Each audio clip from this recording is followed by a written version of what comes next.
Hi dears, ഉന്നത engineering പഠന സ്ഥാപനങ്ങളിലേക്കുള്ള joint entrance examination അഥവാ JEE മെയിൻ പ്രവേശന പരീക്ഷ 4 ഘട്ടങ്ങളിലായിട്ടാണ് നടക്കുന്നത്. അതായത് ഫെബ്രുവരി, മാർച്ച്, ഏപ്രിൽ, മെയ് മാസങ്ങളിലാണ് നടക്കുന്നത്. ഇന്നത്തെ വീഡിയോയിൽ ഇതിന്റെ പരീക്ഷാ തീയതികൾ, ഇത് നമുക്ക് എങ്ങനെയാണ് ഇത് ഓൺലൈനായിട്ട് അപേക്ഷിക്കേണ്ടത്, നമ്മൾ അപേക്ഷിക്കുമ്പോൾ ശ്രദ്ധിക്കേണ്ട പ്രധാനപ്പെട്ട കാര്യങ്ങൾ എന്തൊക്കെയാണ്, അതുപോലെ തന്നെ JEEയുടെ ചോദ്യപേപ്പറുകൾ മലയാളത്തിലും ലഭ്യമാക്കിയ ഒരു വർഷം കൂടിയാണിത്. അതായത് ഇംഗ്ലീഷും മലയാളം കൂടി ഒന്നിച്ചു തന്നെ ഉണ്ടാകും. അപ്പൊ ഇങ്ങനെയുള്ള ഇതിന്റെ പ്രധാനപ്പെട്ട കാര്യങ്ങൾ അതിന്റെ പ്രോസ്പെക്ടസിലൂടെ നമുക്കൊന്ന് കണ്ണോടിച്ചു കഴിഞ്ഞാൽ എന്തൊക്കെയാണ് ഇതിൽ ഇമ്പോർട്ടൻസ് ആയിട്ട് കുട്ടികൾ ശ്രദ്ധിക്കേണ്ട കാര്യങ്ങൾ എന്നതാണ് നമ്മുടെ ഇന്നത്തെ വീഡിയോയിലൂടെ നമ്മൾ പറയുന്നത്. ഈ ചാനൽ ആദ്യമായി കാണുന്നവരാണെങ്കിൽ ഒന്ന് സബ്സ്ക്രൈബ് ചെയ്തേക്കണേ, ഒപ്പം ബെല്ലൈക്കണും പ്രസ് ചെയ്യുക. നമ്മളിടുന്ന ലേറ്റസ്റ്റ് നോട്ടിഫിക്കേഷൻ നിങ്ങൾക്ക് ലഭിക്കുന്നതായിരിക്കും. കൂടാതെ വീഡിയോ ഉപകാരപ്രദമാണെങ്കിൽ ലൈക്ക് ചെയ്യുക, ഷെയർ ചെയ്യുക. അപ്പൊ അതിന്റെ പ്രധാനപ്പെട്ട ഡേറ്റ് വിവരങ്ങൾ നമുക്ക് ആദ്യം ഒന്ന് ചർച്ച ചെയ്യാം. അതായത് 4 ഘട്ടങ്ങളാണ് നമുക്ക് ഈ ഒരു JEE മെയിനെ നമ്മൾ സമീപിക്കേണ്ടത്. ഫസ്റ്റ് സെക്ഷനിൽ നമ്മൾ രജിസ്ട്രേഷൻ നടപടികളാണ് ചെയ്യേണ്ടത്. അപ്ലിക്കേഷൻ ഫോമുകൾ നമ്മൾ ഫില്ല് ചെയ്യേണ്ടതായിട്ടുണ്ട്. നമ്മൾ പേയ്മെന്റ് ചെയ്യേണ്ടതായിട്ടുണ്ട്. ലാസ്റ്റ് നമുക്ക് ഇതെല്ലാം അപ്ലോഡ് ചെയ്യേണ്ടതായിട്ടുമുണ്ട്. അപ്പം ഈ ഓരോ സെക്ഷനുകളിലും നമ്മൾ ശ്രദ്ധിക്കേണ്ട ഇമ്പോർട്ടൻ്റ് ആയിട്ടുള്ള കാര്യങ്ങൾ എന്തൊക്കെയാണെന്ന് നമ്മൾ ഇവിടെ ഈ വീഡിയോയിലൂടെ നിങ്ങൾക്ക് പറഞ്ഞു തരുന്നത്. ഫസ്റ്റ് നമുക്ക് ഇതിന്റെ ഷെഡ്യൂളിലേക്കൊന്ന് നമുക്ക് നോക്കാം. അപ്പോൾ നമ്മൾ എങ്ങനെയാണ് ഇതിലേക്ക് എത്തുന്നതെന്ന് ചോദിച്ചു കഴിഞ്ഞാൽ, ഇപ്പം നമ്മുടെ വെബ്സൈറ്റിലൂടെ നമ്മൾ പോയി കഴിഞ്ഞാൽ നമുക്ക് ഇതിൽ അപേക്ഷിക്കാനുള്ള വെബ്സൈറ്റ് അഡ്രസ് എല്ലാവർക്കും നോട്ട് ചെയ്യണം. അതായത് JEEmain.nta.nic.in എന്ന വെബ്സൈറ്റിലൂടെയാണ് നമുക്ക് ഇതിലേക്ക് നമ്മൾ കടക്കേണ്ടത്. അപ്പൊ നമ്മൾ ഈ വെബ്സൈറ്റിലൂടെ നമ്മൾ ഇങ്ങനെ വന്നു കഴിഞ്ഞാൽ ഇങ്ങനെ ഒരു വിൻഡോ കിട്ടും. ഇവിടെ ഇൻഫോർമേഷൻ ബുള്ളറ്റിൻ എന്ന ഇതിൽ നമ്മൾ ക്ലിക്ക് ചെയ്ത് കഴിഞ്ഞാൽ നമ്മൾക്ക് ഇങ്ങനെ ഒരു ഗെറ്റ് ഫയൽ എന്നുള്ള ഒരു വിൻഡോയിലേക്കാണ് നമ്മൾ കടക്കുന്നത്.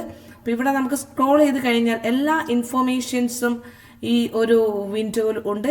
എല്ലാ കാര്യങ്ങളും നിങ്ങൾക്ക് ഇവിടെ നന്നായിട്ട് വായിച്ച് പഠിച്ച് മനസ്സിലാക്കിയിട്ടാണ് നമ്മൾ ഇവിടെ ആപ്ലിക്കേഷൻസുകൾ ഓൺലൈനായിട്ട് അപേക്ഷിക്കേണ്ടത്. അപ്പോൾ ഇത് പ്രത്യേകം ശ്രദ്ധിക്കുക വിദ്യാർത്ഥികളെ. നിങ്ങൾ അതത് കാര്യങ്ങൾ വളരെ കൂടുതലായിട്ട് ശ്രദ്ധിക്കണം. എന്തൊക്കെ കാര്യങ്ങളാണ് നിങ്ങൾ ഇമ്പോർട്ടൻ്റ് ആയിട്ട് ശ്രദ്ധിക്കേണ്ടുന്ന കാര്യങ്ങൾ നമ്മൾ ഈ വീഡിയോയിലൂടെ നിങ്ങൾക്ക് പറയുന്നതായിരിക്കും. അപ്പോൾ ഈ വീഡിയോ നിങ്ങൾ മുഴുവനായി കാണുക. ഇപ്പോൾ online submission of application form നമുക്ക് ആരംഭിച്ചു കഴിഞ്ഞിട്ടുണ്ട്. 16-ാം തീയതി മുതൽ ഓൺലൈൻ അപേക്ഷിക്കാവുന്നതാണ്. അത് 16/1, അതായത് ജനുവരി 16-ാം തീയതി വരെ നമുക്ക് ഓൺലൈൻ അപ്ലിക്കേഷൻ ഫോംസ് സബ്മിഷൻ ചെയ്യാനുള്ള അവസാന തീയതി 16/1/2021 ആണ്. അപ്ലിക്കേഷൻ ഫീസ് അടയ്ക്കാനുള്ള ഡേറ്റും കൂടി തന്നിട്ടുണ്ട്. 17/1/2021 വരെ അപ്ലിക്കേഷൻ ഫീസ് അടയ്ക്കാം. അപ്പൊ എത്രയാണോ ഇതിന്റെ അപ്ലിക്കേഷൻ ഫീകൾ നമുക്ക് നോക്കാം. നമുക്ക് ഇത് 3 സെക്ഷനുകളായിട്ടുണ്ട്. അതായത് BTech ഉണ്ട്, ആർക്കിടെക്ചർ ഉണ്ട്, BPlanning ഉണ്ട്. അപ്പൊ നമുക്ക് ഏതെങ്കിലും ചോയ്സ് അനുസരിച്ച് BTechന് മാത്രമാണ് BTechന് മാത്രമാണ് നമ്മൾ അപേക്ഷിക്കുന്നതെങ്കിൽ മെയിൽ ആൺകുട്ടികൾക്ക് 650 രൂപയും, ഇത് ഇന്ത്യയിലുള്ള കുട്ടികൾക്കാണ്. ഇന്ത്യയിൽ ഇനി പുറത്ത് നമുക്ക് എക്സാമിനേഷൻ എഴുതണമെങ്കിൽ സെന്റർ ആവശ്യമുള്ളതാണെങ്കിൽ 3000 രൂപയുമാണ് നമ്മൾ പേ ചെയ്യേണ്ടത്. അതുപോലെ തന്നെ ഫീമെയിൽ കാൻഡിഡേറ്റ്സിന് 325 രൂപയും 1500 രൂപയുമാണ് നമുക്ക് ഇന്ത്യന്റെ പുറത്ത് സെന്റർ ആവശ്യമുണ്ടെങ്കിൽ നമ്മൾ ഫീസ് അടയ്ക്കേണ്ടത്. SC ST അതുപോലെ ഫിസിക്കലി ചാലഞ്ചഡ് ആയിട്ടുള്ള കുട്ടികൾക്കുള്ള ഫീസും ഇവിടെ കൊടുത്തിട്ടുണ്ട്. 325, ഫീമെയിലും 325 ആണ്. ഓക്കെ, ഇനി നിങ്ങൾ ഇത് 3നും കൂടി ഒരുമിച്ചാണ് നിങ്ങൾ അപേക്ഷിക്കുന്നതെങ്കിൽ ഒരു കുട്ടി അടയ്ക്കേണ്ട ഫീസ് 1300 ആണ്. മെയിൽ അടയ്ക്കേണ്ടത്, ഫീമെയിൽ 650 ആണ് അടയ്ക്കേണ്ട ഫീസ്. അതുപോലെ SC ST PWD കാൻഡിഡേറ്റ്സുകൾ അടയ്ക്കേണ്ട ഫീസ് 650 രൂപയാണ് മെയിലും ഫീമെയിലും അടയ്ക്കേണ്ടത്. ഓക്കെ, ഇനി എല്ലാ കുട്ടികൾക്കും ഈ സെക്ഷൻ ഡേറ്റുകൾ നമ്മളൊന്ന് വളരെയധികം നോട്ട് ചെയ്ത് വെക്കേണ്ടതാണ്. നമ്മൾ മനസ്സിലാക്കി കഴിഞ്ഞു. നമ്മുടെ കഴിഞ്ഞ വീഡിയോയിൽ നമ്മൾ പറഞ്ഞിട്ടുണ്ട് 4 സെക്ഷൻസുകളായിട്ടാണ് നടക്കുന്നത്. ഫെബ്രുവരി, മാർച്ച്, ഏപ്രിൽ, മെയ്യിലാണ് നമ്മൾ നടക്കുന്നത്. ഇതിൽ നിങ്ങൾക്കുള്ള ഡേറ്റുകളാണ് പ്രത്യേകം പറഞ്ഞിട്ടുള്ളത്. ഫെബ്രുവരി ഡേറ്റ് എന്ന് പറഞ്ഞു കഴിഞ്ഞാൽ 23, 24, 25, 26 തീയതികളിൽ നടക്കാവുന്നതാണ്. അപ്പൊ ആദ്യ അവസരം ഫെബ്രുവരി 23-ാം തീയതി മുതൽ 26-ാം തീയതി വരെയാണ്. രണ്ടാമത്തെ അവസരം എന്ന് പറഞ്ഞു കഴിഞ്ഞാൽ മാർച്ച് 15 മുതൽ 18 വരെയാണ് രണ്ടാമത്തെ അവസരം. മൂന്നാമത്തെ അവസരം എന്ന് പറഞ്ഞു കഴിഞ്ഞാൽ ഏപ്രിൽ 27 മുതൽ 30 വരെയാണ്. നാലാമത്തെ അവസരം എന്ന് പറഞ്ഞാൽ മെയ് 24 മുതൽ 27 വരെയാണ്. അതുപോലെ തന്നെ 2 ഷിഫ്റ്റുകളായിട്ടാണ് നടക്കുന്നത്. രാവിലത്തെ മോർണിംഗ് ഷിഫ്റ്റ് ഉണ്ടാവും, ആഫ്റ്റർനൂൺ ഷിഫ്റ്റ് ഉണ്ടാവും. ഓക്കെ, ഒരേ അപേക്ഷയിൽ തന്നെ 4 അവസരങ്ങൾക്കും നിങ്ങൾക്ക് ഒന്നിച്ച് ഫീസ് അടയ്ക്കാനുള്ള അവസരമുണ്ടാകും. നിങ്ങൾക്ക് 4 കൂടി ഒരുമിച്ച് വേണമെങ്കിൽ ഫീസ് അടയ്ക്കാം. പക്ഷെ വിദ്യാർത്ഥികൾ 4 ഘട്ടങ്ങളും നിങ്ങൾ നിർബന്ധമായിട്ടും എഴുതണമെന്നില്ല. നിങ്ങൾക്ക് ഒന്നിലധികം തവണ ഹാജരായാൽ ഉയർന്ന റാങ്ക് ഏതാണോ അതായിരിക്കും പ്രവേശനത്തിനായിട്ട് പരിഗണിക്കുക. അതുപോലെ തന്നെ നിങ്ങൾക്ക് ഓരോ ഘട്ടങ്ങൾ കഴിഞ്ഞിട്ട്, ഇപ്പോൾ ഫെബ്രുവരിയിലെ ഘട്ടം കഴിഞ്ഞിട്ട് മാർച്ചിലെ എക്സാം എഴുതണമെങ്കിൽ ആ സമയത്ത് നിങ്ങൾക്ക് ഫീസ് അടയ്ക്കാം. സെന്ററുകളിൽ മാറ്റങ്ങളെല്ലാം വരുത്താവുന്നതാണ്. ആ രീതിയിലായിരിക്കും അപേക്ഷിക്കേണ്ടത്. അല്ലെങ്കിൽ ഒന്നിച്ച് നിങ്ങൾക്ക് 4 കൂടി ഒരുമിച്ച് അടയ്ക്കാം. അഥവാ നിങ്ങൾ ഇനി എഴുതിയിട്ടില്ലെങ്കിൽ നിങ്ങൾ എഴുതാത്തത് ഏതാണോ അതിന്റെ പൈസ റീഫണ്ടബിൾ ആവുന്നതുമായിരിക്കും. ആ ഫീസ് നിങ്ങൾക്ക് റീഫണ്ട് ആവുന്നതായിരിക്കും. അപ്പൊ ശ്രദ്ധിക്കുക, നമുക്ക് 4 ഒരുമിച്ച് കൊടുക്കാം. അല്ലെങ്കിൽ നമുക്ക് ഓരോന്ന് കഴിയുന്നതിന് അനുസരിച്ചുള്ള അതിനൊരു ടൈം ഷെഡ്യൂൾ ഉണ്ടാവും. അതിനനുസരിച്ച് നിങ്ങൾക്ക് ഫീസും വീണ്ടും ഓൺലൈനായിട്ട് അടയ്ക്കാനുള്ള അവസരം കൂടി ഉണ്ടാവുന്നതായിരിക്കും. ഇപ്പൊ നമുക്കിത് പരീക്ഷയുടെ എക്സാമിനേഷന്റെ ലാംഗ്വേജ് സെലക്ട് ചെയ്യുമ്പോൾ നിങ്ങൾക്ക് ലാംഗ്വേജും കൂടി സെലക്ട് ചെയ്യാം. നിങ്ങൾക്ക് കേരളത്തിലെ സെന്ററുകളാവുമ്പോൾ മലയാളം കൂടി നിങ്ങൾക്ക് ഓപ്ഷനിൽ കൊടുക്കാവുന്നതാണ്. കാരണം നിങ്ങളുടെ ക്വസ്റ്റ്യനിൽ മലയാളത്തിലും ഇംഗ്ലീഷിലും നിങ്ങൾക്ക് എഴുതി കാണിക്കുന്നതായിരിക്കും. അതുകൊണ്ട് കാര്യങ്ങൾ മനസ്സിലാക്കേണ്ട കുട്ടികളാണെങ്കിൽ രണ്ടും നിങ്ങൾക്ക് ചോയ്സിൽ കൊടുക്കാവുന്നതാണ്. ഇനി നമ്മളിവിടെ ശ്രദ്ധിക്കേണ്ട പ്രധാനപ്പെട്ട കാര്യം ഇൻസ്ട്രക്ഷൻ ഫോർ ഫില്ലിംഗ് ഓൺലൈൻ എന്നാണ് നമ്മൾ നോക്കുക. jemain.nta.nic.in നിങ്ങൾ വ്യക്തമായി മനസ്സിലാക്കുക. പല വിദ്യാർത്ഥികളിലും നമ്മുടെ ഓൺലൈൻ അപേക്ഷ എന്നുള്ളത് വളരെ പ്രധാനപ്പെട്ട ഒരു കാര്യമാണ്. ഇത് നിങ്ങളുടെ അഡ്മിഷൻ പ്രോസസ് വരെ എത്തേണ്ട ഒരു കാര്യമാണ്. നിങ്ങൾ വളരെ ഗൗരവത്തോടു കൂടി തന്നെ നിങ്ങളുടെ അപേക്ഷകൾ തയ്യാറാക്കണം. പല നിങ്ങളുടെ റിസർവേഷൻ കാറ്റഗറിയിലുള്ള സർട്ടിഫിക്കറ്റുകൾ എല്ലാം തന്നെ ഈ പ്രാവശ്യം അപ്ലോഡ് ചെയ്യേണ്ടതാണ്. അത് സ്കാൻ ചെയ്ത് അപ്ലോഡ് ചെയ്യേണ്ടതാണ്. ഈ കാര്യങ്ങളൊക്കെ തന്നെ നമ്മൾ ഡീറ്റെയിൽസ് ആയിട്ട് മനസ്സിലാക്കി വെക്കണം. ഓരോ സർട്ടിഫിക്കറ്റുകളും എവിടെ നിന്നാണ് നമുക്ക് സാധാരണ കേസിൽ നിങ്ങൾ reservation category OBC SC ST കാറ്റഗറിയുള്ള വിദ്യാർത്ഥികൾ അവരുടെ സമുദായ സർട്ടിഫിക്കറ്റുകൾ താലൂക്ക് ഓഫീസിൽ നിന്നാണ് വാങ്ങിക്കേണ്ടത്. നിങ്ങൾ വില്ലേജ് ഓഫീസിൽ ആയിട്ട് ബന്ധപ്പെടുക. അപ്പോൾ അവരതിന്റെ ഡീറ്റെയിൽ വിവരങ്ങൾ തരുന്നതായിരിക്കും. ഒപ്പം നമ്മുടെ താലൂക്ക് ഓഫീസിൽ നിന്നും സർട്ടിഫിക്കറ്റുകൾ കരസ്ഥമാക്കേണ്ടതാണ്. അതുപോലെ തന്നെ EWS സർട്ടിഫിക്കറ്റും നിങ്ങൾ താലൂക്ക് ഓഫീസിൽ നിന്നാണ് വാങ്ങിക്കേണ്ടത്. അപ്പോൾ നമ്മൾ ഡീറ്റെയിൽസ് ആയിട്ട് നിങ്ങളോട് പറയുന്നതായിരിക്കും. 4 സ്റ്റെപ്പിലൂടെയാണ് നമ്മൾ കടന്നു പോകുന്നത്. അതിൽ ഫസ്റ്റ് സ്റ്റെപ്പ് എന്ന് പറഞ്ഞാൽ രജിസ്ട്രേഷൻ സ്റ്റെപ്പാണ് നമുക്ക് ആദ്യത്തെ സ്റ്റെപ്പിൽ നമ്മൾ നടത്തേണ്ടത്.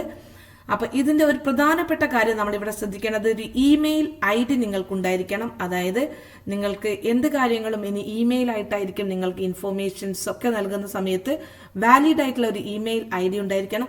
അതേപോലെ തന്നെ ഒരു മൊബൈൽ നമ്പറും നിങ്ങൾക്ക് എല്ലാ കാര്യങ്ങൾക്കും ഉള്ള ഒരു കോൺസ്റ്റന്റ് ആയിട്ടുള്ള ഒരു മൊബൈൽ നമ്പർ SMS-കളെല്ലാം വരുന്നത് ഈ ഒരു നമ്പറിലൂടെ ആയിരിക്കണം.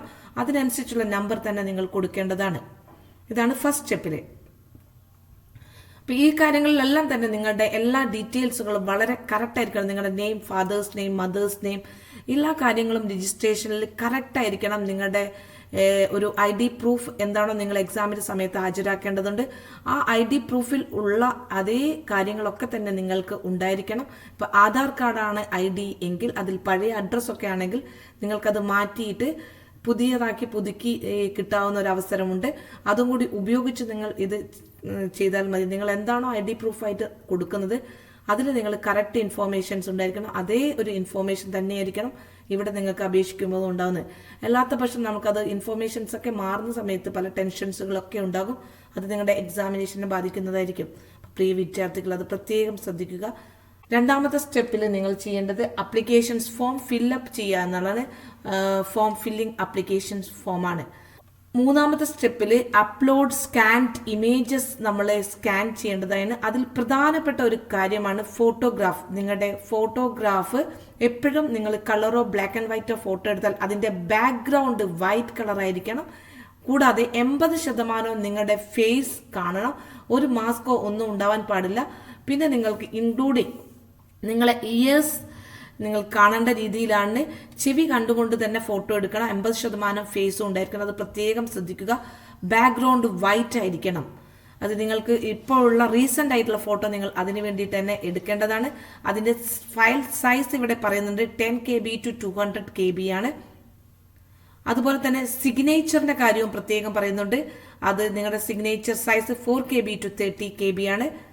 അതുപോലെ തന്നെ നിങ്ങളുടെ വെരിഫൈഡ് റിസൾട്ട് ഉള്ള അറ്റസ്റ്റേഷൻ ഫോമുകളെല്ലാം തന്നെ അതിന്റെ ഫയൽ സൈസ് പ്രത്യേകം പറയുന്നുണ്ട്.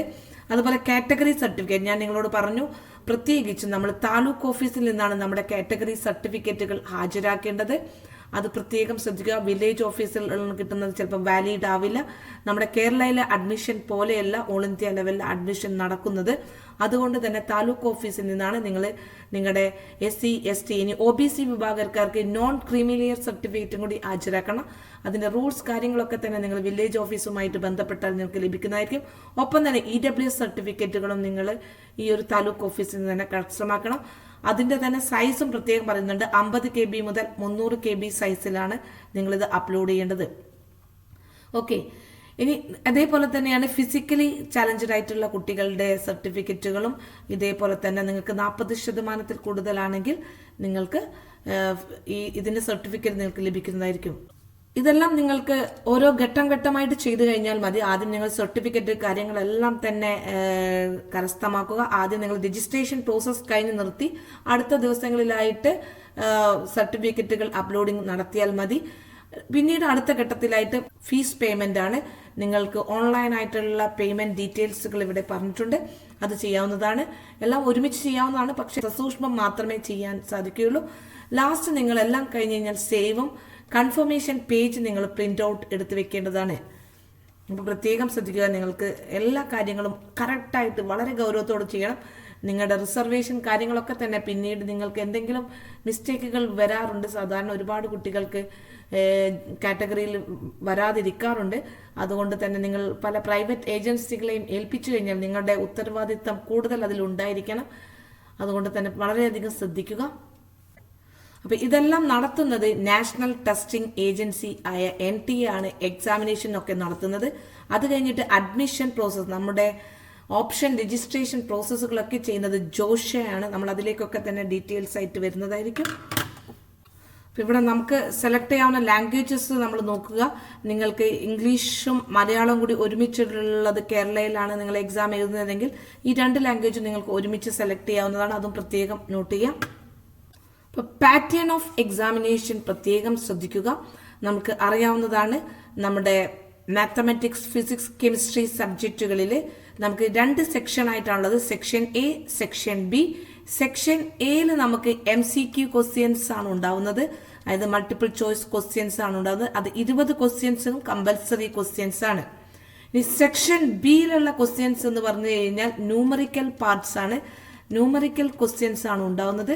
അപ്പൊ ഈ ന്യൂമറിക്കൽ ക്വസ്റ്റ്യൻസിൽ നമുക്ക് 5 ക്വസ്റ്റ്യൻസ് എഴുതിയാൽ മതി. ബാക്കി 5 ക്വസ്റ്റ്യൻസ് അവിടെ ചോയ്സ് ക്വസ്റ്റ്യൻ ആണ്. ഇതാണ് ഈ പ്രാവശ്യത്തെ ഒരു മാറ്റം എന്ന് പറഞ്ഞു കഴിഞ്ഞാൽ കഴിഞ്ഞ വർഷം ഇതൊരു 5 ക്വസ്റ്റ്യൻ മാത്രമേ ഉണ്ടായിരുന്നു. അതിന് പകരം 10 ക്വസ്റ്റ്യൻസ് ആണ് ഇവിടെ കൊടുത്തിരിക്കുന്നത്. സെയിം ഫിസിക്സിലും ഇതേ ഒരു ചാൻസ് തന്നെയാണ്. 20 MCQ questions and 5 questions compulsory ആയിട്ട് എഴുതിയാൽ മതി. 10 ക്വസ്റ്റ്യൻ ഇവിടെ ചോയ്സ് തരും. 20 ക്വസ്റ്റ്യൻസ് ആണ് കെമിസ്ട്രിയിലെ. 5 ക്വസ്റ്റ്യൻസ് എഴുതിയാൽ മതിയാകും. അപ്പൊ ടോട്ടൽ നമുക്ക് 300ലാണ് മാർക്ക് ഉണ്ടാകുന്നത്. അപ്പൊ നമ്മൾ 75 ക്വസ്റ്റ്യൻസ് ആണ് ആൻസർ ചെയ്യേണ്ടത്.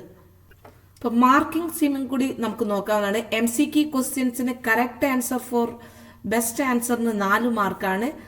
ഒരു ഇൻകറക്റ്റ്, അതായത് മൈനസ് മാർക്ക് ഉണ്ട്. ഒരു ആൻസർ തെറ്റിയാൽ 1 മാർക്ക് കുറയ്ക്കുന്നതായിരിക്കും.